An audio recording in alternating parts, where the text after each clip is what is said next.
I've always been fascinated by the unknown, driven by an insatiable curiosity to uncover the mysteries of the universe. That's what led me, Dr. Ryan Keller, to become a geologist and ultimately join NASA's latest Mars mission. Little did I know that my passion would lead me to uncover a truth so dark, so terrifying, that it would shake the very foundations of our understanding of life in the cosmos. Our mission seemed straightforward at first: conduct deep drilling operations on Mars to study potential underground water reserves and expand our knowledge of Martian geology. As the lead geologist on the team, I was thrilled at the prospect of being the first to analyze samples from depths never before reached on the red planet. The first few weeks on Mars were a whirlwind of activity. Our team of 6 specialists worked tirelessly to set up our base and prepare our equipment for the drilling operations. The Martian landscape, with its rust-colored dunes and rocky outcrops, was both alien and eerily familiar. But it was what lay beneath the surface that would change everything. It was on the 37th sol of our mission when we made the discovery. Our drill had reached a depth of 5 kilometers, far deeper than any previous Mars mission had achieved. As I examined the readouts from our instruments, my heart began to race. Something was different. The composition of the material we were encountering didn't match anything in our geological models. "Dr. Keller, you need to see this," called out Sarah Chen, our team's geochemist. Her voice wavered slightly, a mix of excitement and apprehension. I hurried over to her station, my eyes widening as I took in the data on her screen. "This can't be right," I muttered, more to myself than to Sarah. "Run the analysis again." But the results were the same. We were detecting organic compounds, complex molecular structures that shouldn't exist at such depths. As we carefully extracted our first sample, I felt a chill run down my spine. The substance we pulled up was unlike anything I'd ever seen, a viscous, pulsating mass that seemed to move of its own accord. "Is it alive?" whispered Mike Donovan, our biologist. As we gathered around the sealed container holding the sample, I couldn't answer. My scientific mind raced to explain what we were seeing, but deep down, a primal part of me was screaming that we had stumbled upon something we were never meant to find. As we began our initial tests on the substance, I couldn't shake the feeling that we had opened a Pandora's box. The sample seemed to react to our presence, pulsing more rapidly when we approached. It was as if it was aware of us, studying us just as we were studying it. That night, as I lay in my bunk trying to sleep, I couldn't get the image of that pulsating mass out of my mind. I told myself it was just excitement, the thrill of a new discovery. But as I drifted off into an uneasy sleep, a small voice in the back of my mind whispered a warning. Some things are better left buried. Little did I know, that voice would soon become a deafening scream. The days following our initial discovery were a blur of frantic activity.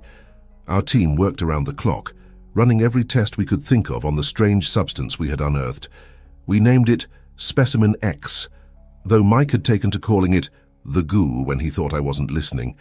At first, we believed we had stumbled upon a primitive form of Martian life, perhaps some kind of extremophile bacteria that had evolved to survive in the harsh conditions deep below the planet's surface.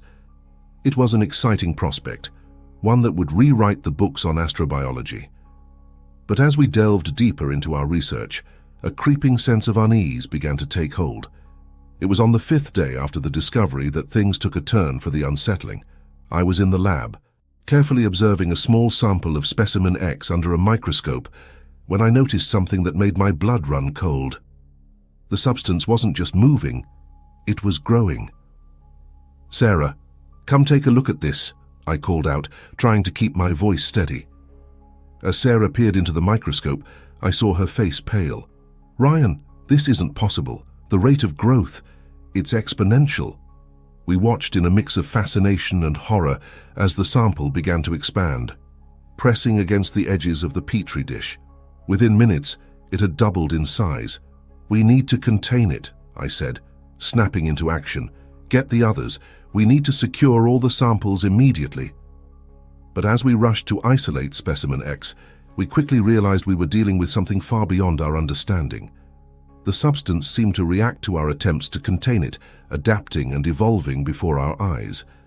It absorbed the nutrient gel we used in our experiments, incorporating it into its structure and using it to fuel its growth. As we struggled to keep the situation under control, strange occurrences began to plague our base. Equipment malfunctioned for no apparent reason. Doors would open and close on their own, and always there was the feeling of being watched, even in the most isolated parts of the facility. It was during one of these moments, as I was alone in the communications room trying to send a status update to Earth, that I first heard it, a faint whisper, barely audible above the hum of the equipment. I froze, straining my ears to catch the sound again. There it was, a voice, but not one I recognized. It seemed to come from everywhere and nowhere at once, speaking words I couldn't quite make out.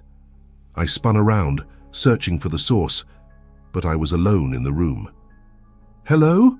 I called out, my voice shaky. "Is someone there?" Silence was my only answer, but the feeling of a presence lingered. As I hurried out of the room, my heart pounding, I couldn't shake the sensation that something had changed.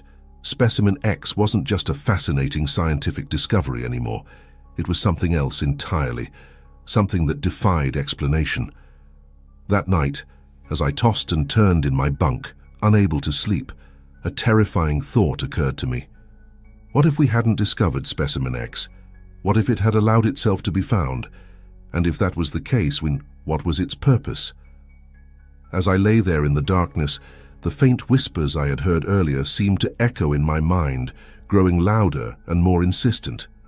And though I couldn't understand the words, the message became increasingly clear. We were not alone on Mars, and our presence had awakened something ancient and hungry. The real horror was just beginning. The next few days were a nightmare of escalating terror and desperate attempts to contain the situation. Specimen X, or the cenotaph as we had begun to call it, a name that felt disturbingly appropriate for reasons I couldn't quite articulate, was growing at an alarming rate. Our initial samples had been small, barely visible to the naked eye. Now, they filled entire containment units, pulsing and writhing like some monstrous alien heart. But it wasn't just the growth that terrified us. It was the way the cenotaph seemed to be learning, adapting to everything we threw at it. Every attempt to destroy or contain it only seemed to make it stronger, more resilient. It was as if it was feeding not just on the physical matter around it, but on our very efforts to stop it. On the morning of the 8th day after our discovery, we made a chilling realization. The cenotaph wasn't confined to our samples anymore. Somehow it had escaped containment. I'll never forget the moment I saw it. I was doing my routine check of the base's systems when I noticed an anomaly in the environmental readings from one of the storage bays. As I approached the area, I saw a faint, sickly glow emanating from beneath the door. With trembling hands, I keyed in the access code. As the door slid open, I was hit by a wave of humid, fetid air. The sight that greeted me will haunt me for the rest of my days. The entire room was covered in a pulsating, iridescent mass. It clung to the walls, dripped from the ceiling, and pooled on the floor. Equipment and supplies were half submerged in the viscous substance, being slowly consumed before my eyes. I stumbled backward, slamming my hand on the emergency quarantine button. Alarms blared throughout the base as I ran to alert the others. But even as we scrambled to contain the spread, I knew in my heart that it was already too late. The cenotaph was loose, and our base, our supposed safe haven on this alien world, was becoming its playground. As the days wore on, more and more areas of the base fell to the encroaching horror. We retreated to the central hub, sealing off what sections we could, but always we could hear it, a constant, sickening squelch as the cenotaph moved through the walls and ventilation systems. It was Sarah who first noticed the changes in our team, subtle at first, mood swings, moments of disorientation, unexplained lapses in memory. But as time passed, the effects became more pronounced. Mike was the first to succumb. I found him in the lab, standing motionless in front of a containment unit filled with the cenotaph. His eyes were glassy, unfocused, and there was a thin trail of the viscous substance trickling from his ear. "Mike!" I called out, my voice trembling. "Mike, can you hear me?" He turned to me slowly, and the look in his eyes made my blood run cold. It was Mike, but at the same time, it wasn't. Something else was looking out through his eyes, something ancient and utterly alien. "It speaks to me, Ryan," he said, his voice a hoarse whisper. "It shows me things, terrible, beautiful things. The truth about Mars, about us. We never should have come here, this place. It isn't meant for us." I backed away slowly, my mind reeling. As I turned to run, I heard Mike's voice one last time, but it no longer sounded like him at all. It was a chorus of voices, speaking in unison. "You cannot escape. You are already part of us." As I sealed the lab behind me, my hands shaking so badly I could barely operate the controls, I realized the full, horrifying truth of our situation. The cenotaph wasn't just a threat to our mission, or even to our lives. It was a threat to our very humanity. And with each passing moment, as it spread through our base and wormed its way into our minds, we were losing that battle. The Mars we thought we knew was a lie. The red planet had always been alive, and now it was waking up. And we, in our arrogance, had disturbed its slumber. As our situation grew increasingly dire, I found myself spending more and more time in the communications room, desperately trying to establish contact with Earth. Our scheduled check-ins had gone unanswered for days, and a growing sense of isolation threatened to overwhelm us. Were we truly alone out here, millions of miles from home, facing an unimaginable horror? It was during one of these fruitless attempts at communication that I stumbled upon something that changed everything. As I scrolled through our database, searching for any information that might help us combat the cenotaph, a file caught my eye. It was buried deep in the system, hidden behind layers of encryption that I shouldn't have been able to access. But as I stared at the screen, the encryption seemed to melt away, as if the file wanted to be found. A chill ran down my spine as I realized this was no ordinary document. It was a mission report, dated decades earlier, detailing a classified Mars expedition that had never been made public. With trembling hands, I began to read, and as I did, the horrible truth began to unfold before me. We weren't the first to encounter the cenotaph. A previous mission, sent to Mars under the guise of a routine geological survey, had found evidence of its existence, but instead of reporting their findings, they had been ordered to bury them, literally and figuratively. The report spoke of an ancient, alien bioweapon left behind by a long-extinct Martian civilization, a failsafe designed to protect the planet from invasion by consuming any life form that dared to disturb it. The previous team had barely escaped with their lives, sealing the cenotaph deep beneath the Martian surface and swearing to keep its existence a secret. But they had underestimated its power, its patience. For decades it had waited, growing stronger, more intelligent, and now we had unwittingly set it free. As I read on, my horror grew. The cenotaph wasn't just consuming matter, it was absorbing knowledge, memories, entire consciousnesses. Every person it took, every piece of technology it assimilated, made it stronger and more dangerous. I was so engrossed in the report that I didn't hear the door to the communications room slide open behind me. It wasn't until I felt a hand on my shoulder that I realized I wasn't alone. I spun around to find Sarah standing there, her eyes wide with a mixture of fear and something else, understanding. "You found it," she said softly. "You know the truth now." I nodded, unable to speak. Sarah's gaze drifted to the screen, and I saw a flicker of something in her eyes, a momentary shift that made my blood run cold. "It's beautiful, isn't it?" she whispered. "The cenotaph, so much more than we ever imagined. It wants to show us, Ryan, to make us understand." I backed away slowly, my heart pounding. "Sarah, listen to me. Whatever it's telling you, whatever it's showing you, it's not real. We need to find a way to stop it before—" But my words were cut short as Sarah lunged forward, her movements unnaturally quick and fluid. I barely managed to dodge her grasp, stumbling backwards and knocking over a chair in the process. "You can't stop it, Ryan," Sarah said, her voice now a chorus of whispers. It's already won. Mars is awakening and we are its heralds. As I ran from the room, sealing the door behind me, I could hear Sarah's laughter, a sound that was equal parts ecstasy and madness. The cenotaph had taken her, just as it had taken Mike. How many more of us had fallen under its influence without me realizing? I made my way through the corridors of the base, every shadow now a potential threat.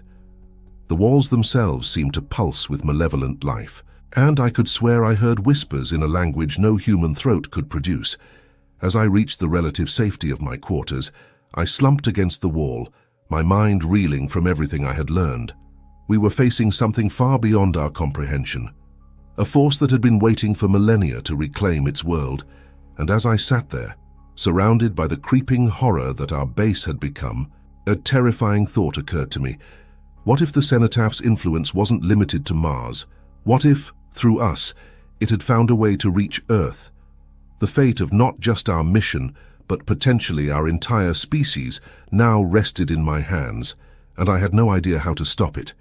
Time lost all meaning as I barricaded myself in my quarters, desperately trying to formulate a plan.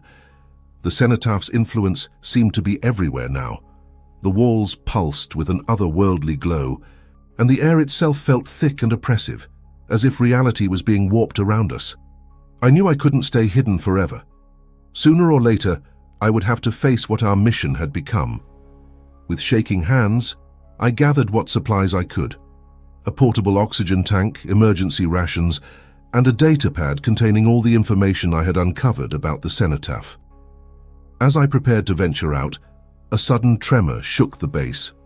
It was unlike anything I had felt before, not the familiar rumble of Martian quakes, but something deeper, more primal. It felt as if the planet itself was stirring. I stepped out into the corridor, every sense on high alert. The base, once a testament to human ingenuity and our drive to explore, now felt like an alien labyrinth. Tendrils of the cenotaph's substance crept along the walls and ceiling, pulsing with an eerie bioluminescence. As I made my way towards the central hub, I heard voices ahead, a cacophony of whispers that seemed to come from everywhere and nowhere at once. I pressed myself against the wall, trying to remain hidden as I peered around the corner. What I saw made my blood run cold. The central hub, once the heart of our operations, had been transformed into a nightmarish arena. The cenotaph had completely overtaken the space, covering every surface with its pulsating, iridescent mass. And there, in the center of it all, stood my former teammates. They were changed, twisted into grotesque parodies of their former selves. Their bodies were partially fused with the cenotaph, tendrils of the alien substance weaving in and out of their flesh. Their eyes glowed with an unnatural light, and their movements were jerky and uncoordinated, as if they were puppets being controlled by an unseen force. I watched in horror as Sarah, or what used to be Sarah, approached a console. Her fingers, now elongated and translucent, danced across the keys with inhuman speed. On the main screen, I saw schematics of our communication array flashing by. With a jolt of terror, I realized what was happening. They were trying to establish contact with Earth. If they succeeded, if the cenotaph managed to transmit itself back to our home planet, I couldn't let that happen. Without thinking, I burst from my hiding place out shouting at the top of my lungs, "Stop! You don't know what you're doing!" As one, my former colleagues turned to face me. Their expressions were blank, devoid of any recognition or humanity. Then, slowly, their lips curved into identical, unsettling smiles. "Ryan," they spoke in unison, their voices a discordant chorus. "We've been waiting for you. It's time for you to join us, to become part of something greater." I backed away, my heart pounding. "This isn't you," I pleaded. "Fight it. Remember who you are." But my words fell on deaf ears. They began to advance on me, their movements fluid and predatory. I turned to run, but found my path blocked by a wall of writhing tendrils that had sprouted from the floor. Panic threatened to overwhelm me as I realized I was trapped. The cenotaph was closing in from all sides, its influence seeping into the air around me. I could feel it pressing against my mind, trying to break through my defenses. In that moment of desperation, a crazy idea struck me. If the cenotaph was truly a bioweapon, designed to protect Mars from invasion, then maybe... I took a deep breath and spoke to the air around me, hoping against hope that the entity could understand me. Listen to me. We're not invaders. We came here to learn, to understand. We're explorers, not conquerors. For a heart-stopping moment, nothing happened. Then, suddenly, the advance halted. The pulsating mass around me seemed to quiver, as if in confusion or contemplation. A voice, unlike anything I had ever heard before, resonated in my mind. It was ancient, alien, and terrifyingly vast. You speak truth, but also deception. Humans, complex, dangerous. I seized on this moment of uncertainty. Yes, we can be dangerous, but we can also create, discover, grow. Give us a chance to prove ourselves. Let me show you who we really are. The presence in my mind grew stronger, and I felt as if my very soul was being examined. Memories flashed before my eyes, my childhood dreams of space, years of study and hard work, the awe I felt when I first set foot on Mars, but also darker moments, human conflicts, environmental destruction, the folly of our ambitions. You offer. To knowledge, the voice said, but at what cost? I didn't have an answer. How could I possibly justify humanity's right to exist to this ancient, inscrutable being? As the pressure on my mind intensified, I realized that this was it. This was the moment that would decide not just my fate, but potentially the fate of all humanity. And as the cenotaph's influence threatened to overwhelm me, I clung to one last, desperate hope, that somewhere in the vastness of the cosmos, there might be room for understanding between two vastly different forms of life. The world around me began to dissolve into a kaleidoscope of alien colors and sensations. I felt myself being pulled apart and reconstructed, my consciousness expanding beyond the limits of my physical form. And as I teetered on the brink of either enlightenment or oblivion, one thought echoed through my mind. What terrible, wonderful secrets would Mars reveal to me now? I don't know how long I floated in that state of cosmic awareness. Time lost all meaning as the cenotaph's consciousness intertwined with my own. I saw the history of Mars unfold before me, eons of evolution, the rise and fall of civilizations beyond human comprehension, and the creation of the cenotaph itself as a last, desperate act of a dying world. When I finally came back to myself, I was lying on the floor of the central hub, my body aching as if I had run a marathon. The room was eerily quiet, the pulsating masses of the cenotaph now still and silent. As I struggled to my feet, I saw my teammates, Sarah, Mike, and the others, also stirring. They looked confused, disoriented, but mercifully human once more. The cenotaph had released its hold on them. What happened? Sarah asked, her voice hoarse. I opened my mouth to respond, but found I didn't have the words to explain. How could I possibly describe the cosmic journey I had just experienced? Before I could formulate a response, a familiar voice echoed through the base's communication system. Mission control on Earth. Mars base, this is Houston. We've re-established contact. What's your status? We've been trying to reach you for days. I moved to the console, my hands shaking as I keyed the response. Houston, this is Dr. Keller. We've had a situation here.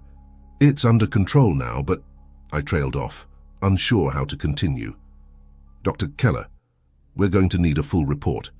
Are you and your team safe? Do you require emergency evacuation? I looked around at my team, at the now dormant masses of the cenotaph that still clung to the walls and equipment. Safe? Were we safe? I wasn't sure any of us would ever feel truly safe again. We're stable for now, I replied carefully, but there's something you need to know, and it's been here for millions of years. It showed me things. Houston. Things that change everything we thought we knew about Mars, about life in the universe. As I spoke, I could see the dawning realization on my teammates' faces.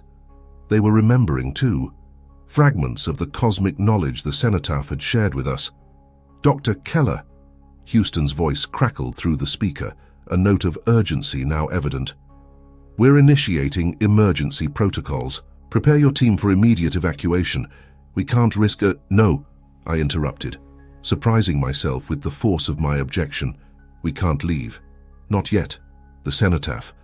It's given us a chance to learn, to understand. If we run now, we might never get this opportunity again. I could almost hear the conflict in Mission Control's silence. When they spoke again, their voice was carefully measured. Dr. Keller, we need you to understand the gravity of this situation. If what you're saying is true, the implications are astronomical.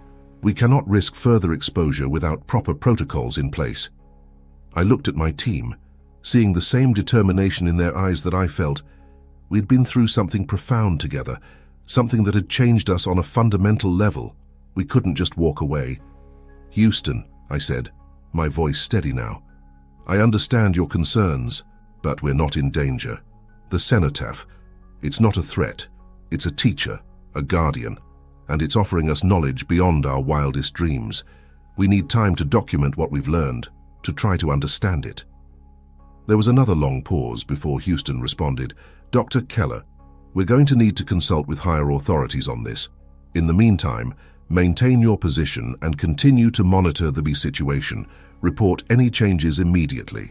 We'll be in constant contact. As the communication ended, I turned to face my team.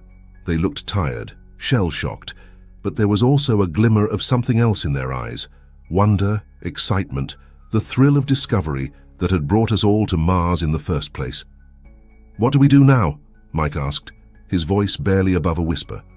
I gazed around the room, at the dormant tendrils of the cenotaph that now seemed less alien, less threatening. Now, I said, a small smile tugging at my lips, we learn, we explore, we do what we came here to do. We uncover the secrets of Mars. As my team nodded in agreement, I felt a sense of purpose wash over me. We had been given a second chance, an opportunity to bridge the gap between two vastly different forms of life. The road ahead would be challenging, fraught with dangers both physical and philosophical, but as I looked at the faces of my teammates, I knew we were ready for whatever Mars had in store for us. The cenotaph had shown us that the universe was vaster, stranger, and more wondrous than we had ever imagined. And now, standing on the precipice of a new era of discovery, I realized that our mission had only just begun. As I turned back to the console, ready to begin documenting our incredible findings, I couldn't help but smile. The dark truth of Mars had been revealed, but with it came a light of hope. Hope for understanding, for growth, and for a future where humanity might take its place among the stars, not as conquerors, but as students of the cosmic wonders that awaited us. The Red Planet had kept its secrets for millions of years. Now it was finally ready to share them, and we would be there to listen, to learn, and to grow in ways we had never thought possible. Our journey into the heart of Mars, mysteries, had only just begun.